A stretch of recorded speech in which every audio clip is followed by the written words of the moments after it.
Hello everyone, and today I'll show you how to create cinematic wallpaper on the Google Pixel 9 for a stylish background on your phone screen. So in order to do that, go to your wallpaper and style, how to reach it.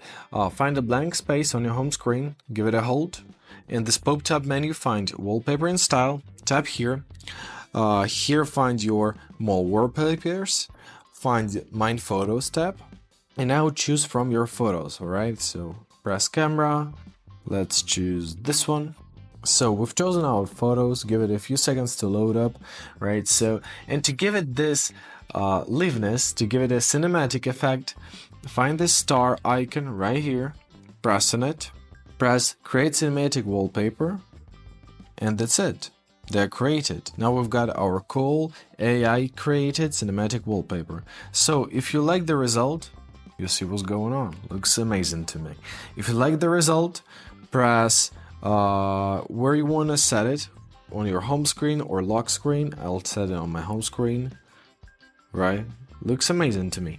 So at the top right corner, find set wallpaper, press here, choose where to set it. I'll choose home and lock screens, and that's it. Now we've got our amazing cinematic wallpaper set. I hope this video was helpful. Thanks so much for watching and have a great day.